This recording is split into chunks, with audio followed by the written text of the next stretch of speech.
What's up, guys? It's been a really long time since my last video, other than my endgame trailer, of course, which you should go check out if you haven't already. And it's going to be good to get back in my other types of videos, like reviews, which is what we're going to be doing today.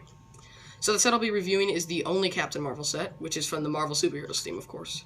It's 76127 Captain Marvel and the Skrull Attack, which is sort of a boring name, but whatever. It includes 307 parts and 3 minifigures, and a cat. Its current price listing on LEGO.com is $30. Alright, enjoy the video. So, I'll be starting with Captain Marvel, or Carol Danvers, who is played by Brie Larson and will have the lead role in her upcoming movie. This isn't the first Captain Marvel minifigure to come in a set, as there was a comic book version that appeared in a Jet Space Mission back in 2016. The printing is fairly similar, but the MCU version doesn't have any leg printing, which really annoys me. LEGO could have at the very least given her dual molded legs. Anyway, other than the suit, these figures aren't very similar, which makes sense because one is from the comics and one is from the MCU. The front and back printing on her torso is well detailed, and her face printing has a nice alternate expression. She comes with a couple of power blasts as well. Anyway, there are a few problems with this figure relating to accuracy, but I'll get into that in a future video. Let's move on. The next minifigure is Nick Fury, who is played by Samuel L. Jackson using some de-aging special effects.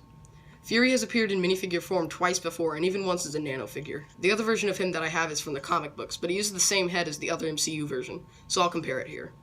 Their pants are exactly the same with no detailing, which is fine because it doesn't really need it. Nick's new torso, however, is very different and is honestly really cool. It's nothing crazy, but it gets the job done. His head no longer features an eye patch, which makes sense, and it now has an angry alternate expression. His hair is just your average African-American hairpiece that I believe was first used on Finn, which works fine even though I already have about 50. And lastly, Fury comes with this gun, which LEGO uses for almost everything at this point. The final minifigure is Talos, a Skrull, who is portrayed by Ben Mendelsohn. This is the first Skrull to appear in LEGO form, so I don't have anything to compare him to. Talos has no printing on his legs, which isn't great, but his torso is incredibly detailed on both the front and the back, so it probably makes up for it. He also has a really detailed face with all sorts of lines everywhere, but there is no alternate expression. That's fine though, because it probably would have been visible on the back of his head anyway. Talos' dome thing, or whatever you call this thing on his head, is a pretty good mold, but there is no printing at all, which creates a really weird cutoff at his forehead. There could have easily been some simple printing to connect it to the head better. Anyway, his gun is probably the other most common gun used by LEGO at this point. It's just a standard stud shooter. So, before we get to the build, let's take a look at Goose the Cat. This mold has been around for a while, and his printing has already appeared in 5 sets, so it's nothing new. But it is still pretty cool. It has nice detailed stripes all around the body with some additional printing on the face. Alright, so the only build we have in this set is the 1990s Quinn Jet, which we've already seen in one of the trailers. It doesn't resemble any Quinn Jet we have gotten so far in LEGO, and actually most closely resembles the Jet, which is from another set that Captain Marvel came in, interestingly enough. On this build, there are a couple of wings that you can position however you want, and there are 8 flick-fire missiles that are shot in bunches of 4 from under the wing. It's an interesting design that uses some tiles and a mailbox. There's also a good amount of stickering and printing on the exterior, but there's not much other than that.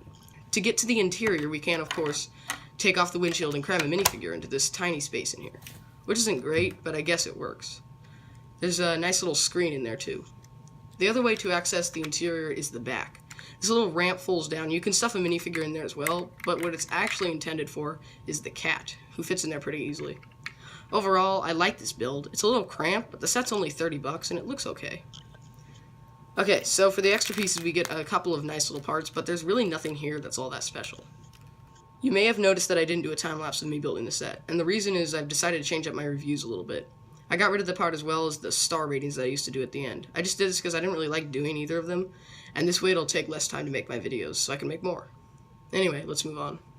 So in all, I like this set. It's got pretty good minifigs, and the build is honestly pretty cool. The minifigures could have definitely used some more printing, and the build could have been bigger, but overall, I really like it. Whenever the movie comes out, I'll test its accuracy in an Are They Accurate video, and I think this one will hold up pretty well. And that's it. Turn on your notifications so you don't miss my upcoming videos. Like this video if you want to see more like it in the future, and feel free to subscribe.